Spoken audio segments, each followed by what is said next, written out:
YCP వాళ్ళు ఏం చెప్తే జగన్ ఏం చెప్తే అది గుడ్డిగా నమ్మేస్తారు తప్ప ఆలోచన లేని వ్యక్తులు అని రాధాకృష్ణ గారు మాట్లాడతారు. ఎప్పుడైతే రాధాకృష్ణ గారు ఇలాంటి కామెంట్స్ చేశారో, ఒక జర్నలిజం అనే ప్రెస్టీజియస్ ప్రొఫెషన్లో ఉండి ఆయన అదొక ఫోర్త్ పిల్లర్ జర్నలిజం అనేది. అలాంటి ప్రొఫెషన్లో ఉండి ఎప్పుడైతే రాధాకృష్ణ గారు ఇలాంటి కామెంట్స్ చేశారో, ఇలాంటి నీచమైన కామెంట్స్ చేశారో, అప్పుడే ఆయన జర్నలిజం వదిలేసేయాల్సింది. నేను రిక్వెస్ట్ చేసేది ఏంటంటే, జర్నలిజం ఫ్యాటర్నిటీ అంతటిని ఈ రాధాకృష్ణ అనే ఆయన్ని బ్యాన్ చేయండి దయచేసి.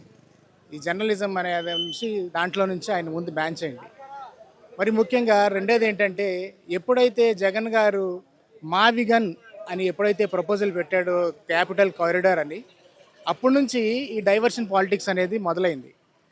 ఈ ఏబిఎన్ రాధాకృష్ణ, అంతకుముందు ఆయన TV5 బిఆర్ నాయుడు, వీళ్ళందరూ తెలుగుదేశం తాలిబాన్లు అంటాళ్ళు. వీళ్ళందరూ తెలుగు తాలిబాన్లు. ఎందుకంటే వీళ్ళు సెల్ఫ్ సాక్రిఫైస్ చేసుకుంటారు. వీళ్ళ ఏమైనా పర్లేదు, వీళ్ళకి ఏమైనా పర్లేదు, చంద్రబాబు నాయుడుకి ఏమవ్వకూడదు. అందుకని ఫస్ట్ విక్టిమ్ అతను ఎవరు, బిఆర్ నాయుడు. సెకండ్ విక్టిమ్ ఎవరంటే ఈ ఏబిఎన్ ఆంధ్రజ్యోతి రాధాకృష్ణ. వీళ్ళందరూ తెలుగు తాలిబాన్లు. ఎందుకంటే వీళ్ళు మా కెరీర్ ఏమైపోయినా పర్వాలేదు, మేమేమైపోయినా పర్వాలేదు, టీడీపీకి ఏమవ్వకూడదు, చంద్రబాబు నాయుడుకి ఏమవ్వకూడదు అనే ఇదిలో వాళ్ళు సెల్ఫ్ సాక్రిఫైస్ చేసుకుని ఇలాంటి కామెంట్స్ చేస్తున్నారు. ఎందుకంటే అంత పిచ్చోడేం కాదు ఏబిఎన్ రాధాకృష్ణ, అంత ధైర్యంగా ఇలాంటి మాట్లాడడానికి.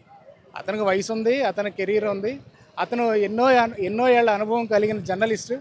అతనికి తెలుసు ఏం మాట్లాడాలో, ఏం మాట్లాడితే జనాలు డైవర్ట్ అవుతారో, ఏం మాట్లాడితే ఈ మావిగాన్ అనే ఇష్యూ డైవర్షన్ అవుద్దో అతనికి తెలుసు.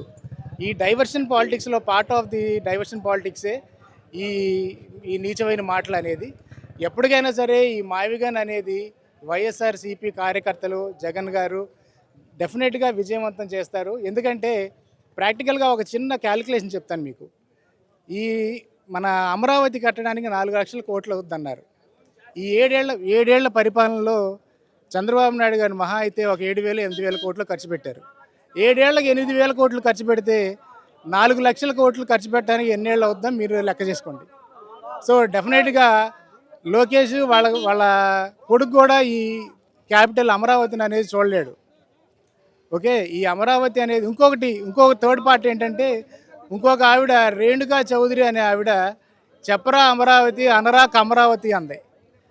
అంటే ఇండైరెక్ట్గా వాళ్ళు ఏంటంటే వాళ్ళ సామాజిక వర్గానికి వాళ్ళ కోసం అమరావతిని బిల్డప్ చేసుకుంటున్నారు. చెప్పరా అమరావతి, చెప్పరా అనరా కమరావతి అంటే ఇండైరెక్ట్గా మా కోసం మేము అమరావతిని బిల్డప్ చేసుకుంటున్నాము, మిగతా వాళ్ళందరూ మా దగ్గరకు వచ్చి పనిచేయాలనే ఇదిలోనే వాళ్ళు ఉన్నారు. సో ఎందుకంటే ఈ డైవర్షన్ పాలిటిక్స్లో పార్టీ ఇది. సో డెఫినెట్గా నెక్స్ట్ ఎలక్షన్కి ఏపీ ప్రజలు మాత్రం గట్టిగా టీడీపీకి బుద్ధి చెప్తారు. డెఫినెట్గా ఇంకోటి ఫోర్త్ పార్ట్ ఏంటంటే, ఏ రాష్ట్రము వాళ్ళ క్యాపిటల్ కోసం ఈ ఢిల్లీ వెళ్ళలేదు. వాళ్ళ క్యాపిటల్ చేసుకోవడానికి ఢిల్లీ వెళ్ళలేదు. ఏపీ ఒక్కటే వెళ్ళింది. అక్కడే జగన్ సగం గెలిచిపోయాడు. ఎందుకంటే వాళ్ళకే తెలుసు జగన్ వచ్చే ఎలక్షన్లో జగన్ గెలుస్తాడని. ఎప్పుడైతే జగన్ గెలుస్తాడో వెంటనే ఈ అమరావతిని తీసేస్తాడని వాళ్ళకే తెలుసు. అందుకనే వాళ్ళు ఢిల్లీ వెళ్ళి ఈ పని అంతా చేసుకుంటారు. సో ఇంకొక పార్ట్ వాళ్ళకి అందరికీ తెలియంది ఏంటంటే, పబ్లిక్కి వన్స్ గవర్నమెంట్ మారిన తర్వాత కూడా అమెండ్మెంట్ చేసుకోవచ్చు, అప్పుడు కూడా మార్చుకోవచ్చు అమరావతిని. సో అది తెలియకుండా ఇలాంటి డైవర్షన్ పాలిటిక్స్ అన్నీ చేసి ఈ అమరావతి క్యాపిటల్ ఆల్రెడీ మునిగిపోతుంది.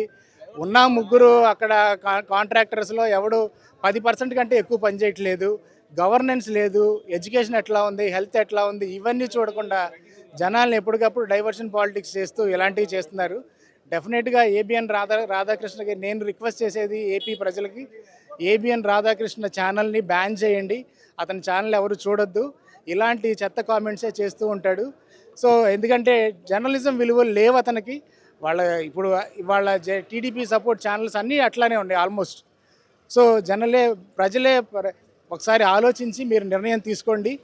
ఓకే, నెక్స్ట్ ఎలక్షన్కి మీరు ఏం చేయాలో మీకే తెలుసు. Thank you.